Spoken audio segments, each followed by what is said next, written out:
हमारी संस्कृति, हमारे संस्कार सदा रहें हमारे साथ। सब्सक्राइब करें तिलक। विदर्भ नरेश, महाराज भीष्मक ने निश्चय किया है कि स्वयंवर नहीं होगा।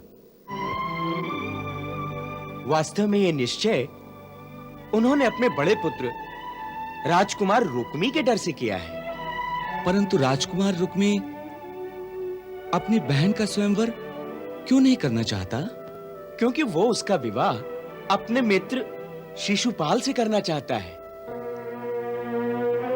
और वो जानता है कि यदि स्वयंवर में आप आए तो राजकुमारी आपका ही वरण करेंगी।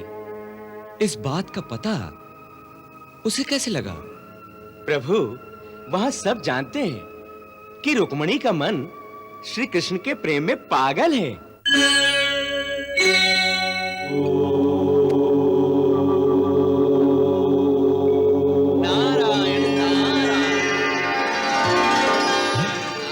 स्वागत है मुनिराज, स्वागत है। विराजिए। नारायण नारायण। दीनानाथ, हम तो आपके भक्त हैं। आप अपने भक्तों को इतना मान देते हैं, यह आपकी महानता है। हम अपने भक्तों को मान नहीं देते, हम तो उनके दास हैं। कहिए, क्या आज्ञा है? आज्ञा नहीं प्रभु, एक प्रार्थना करनी। प्रार्थना? हाँ प्रभु। कहिए, क्या चाहिए आपको? मुझे तो कुछ नहीं चाहिए प्रभु, मैं तो केवल माता लक्ष्मी के लिए प्रार्थना करना चाहता हूँ। लक्ष्मी के लिए? उनके लिए क्या कहना चाहते हैं? प्रभु, आप तो जानते ही हैं कि माता लक्ष्मी ने आपकी सेवा के लिए ही धरती पर रुक्मिणी के रूप में अवतार लिया है। अच्छी तरह से जानता हूं नारद जी। उन्हें धरती पर अवतार लिए इतने वर्ष हो गए, परंतु अभी तक आपके दर्शन नहीं हुए। फिर जब उन्होंने सुना कि उनके पिता उनका स्वयंवर करना चाहते हैं, तो उन्हें पूरी आशा थी कि अब मिलन का समय आ गया है, क्योंकि आप तो स्वयंवर में आएंगे ही और वे भरी सभा में आपका वरण कर लेंगे। परंतु अब उनके पिता विदर्भ नरेश महाराज भीष्मक ने निश्चय किया है कि स्वयंवर नहीं होगा। वास्तव में यह निश्चय उन्होंने अपने बड़े पुत्र राजकुमार रुक्मी के डर से किया है। परंतु राजकुमार रुक्मी अपनी बहन का स्वयंवर क्यों नहीं करना चाहता? क्योंकि वो उसका विवाह अपने मित्र शिशुपाल से करना चाहता है और वो जानता है कि यदि स्वयंवर में आप आए तो राजकुमारी आपका ही वरण करेंगी। इस बात का पता उसे कैसे लगा? प्रभु, वहां सब जानते हैं कि रुक्मिणी का मन श्री कृष्ण के प्रेम में पागल है। बाकी सारे भाई और माता-पिता यही चाहते हैं कि जहां रुक्मिणी प्रसन्न हो वहीं उसका विवाह किया जाए, परंतु राजकुमार रुक्मी के आगे कोई बोल नहीं सकता। आप तो जानते ही हैं प्रभु, रुक्मी को परशुराम जी से ब्रह्मास्त्र प्राप्त हुआ था, इसलिए सब उससे डरते हैं। इसीलिए देवी रुक्मिणी का मन अत्यंत विह्वल हो गया है। वो सोच रही हैं कि यदि इस समय आपने उनका उद्धार नहीं किया तो वे अपने प्राण त्याग देंगी। भगवान, इसकी आवश्यकता नहीं पड़ेगी, हम समय पर पहुंच जाएंगे नारद जी। उनकी चिंता आप ना करें। भगवान, भक्त तो भावुक होता है ना, इसीलिए मूर्ख होता है। इसीलिए उसे अपने आराध्य की बड़ी चिंता लगी रहती है। मुझे बार-बार इसी बात की चिंता है कि आपके रामावतार के समय जब माता लक्ष्मी सीता रूप में आई थी, तो उस जन्म में पूरे जीवन में माता ने दुख ही दुख सहे थे। इसलिए प्रार्थना करता हूं कि इस जन्म में उन्हें दुख ही मत होने देना। भगवान। नारद जी, आपको केवल सीता माता का ही दुख ध्यान में आया, पर आपने ये नहीं सोचा कि हमने भी उस जन्म में कोई सुख नहीं पाया।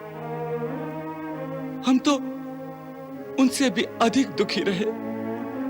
वो जब अयोध्या छोड़कर चली गई तो हम राजा होते हुए भी उसी हाल में रहे जिस हाल में वो वन में रहती थी।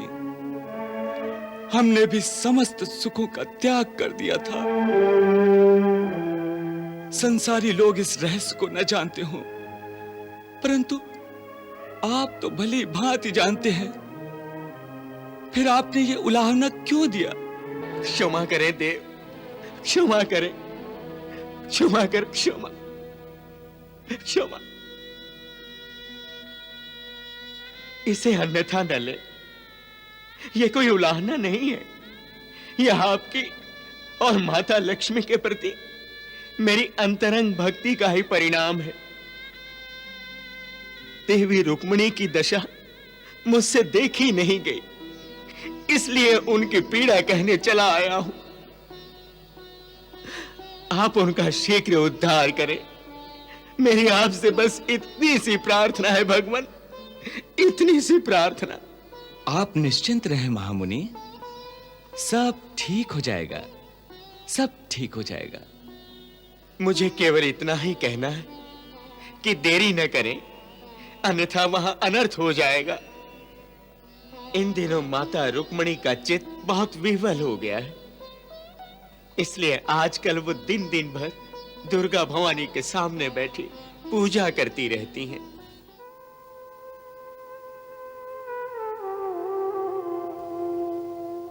मार्ग दिखाओ मां, मुझे मेरा मार्ग दिखाओ। तुम तो सबके हृदय में वास करती हो ना। तुम्हें तो पता है कि मैंने मन से अपने आप को श्री कृष्ण की सेवा में समर्पित कर दिया है, परंतु मेरे पिता और मेरे भाई मेरा हाथ किसी और के हाथ में देना चाहते हैं। इधर जाऊं तो प्रेम को लाज लगती है, और उधर जाऊं तो कुल की मर्यादा को कलंक लगता है। मेरी सहायता करो मां, मेरी सहायता करो कि जो मेरे जन्म जन्म के साथी हैं उन्हीं के श्री चरणों में मुझे स्थान मिले। वही मार्ग मेरे लिए प्रशस्त करो मां।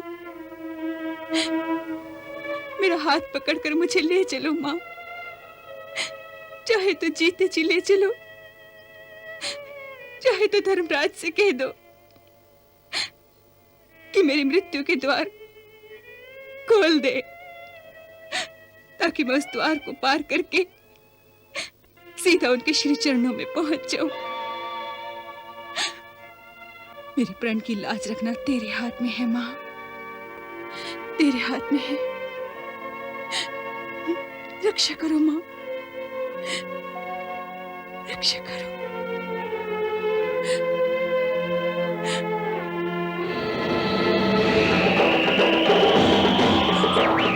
मुझे आशीर्वाद दो मां, मुझे आशीर्वाद दो, मुझे आशीर्वाद।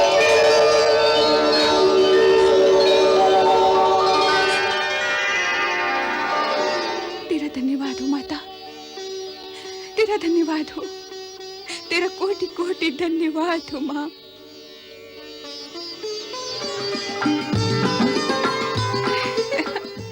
मैनावती, हाँ? मैनावती देवी माँ ने मेरी प्रार्थना स्वीकार कर ली, ये आशीर्वाद भी दिया है। सच?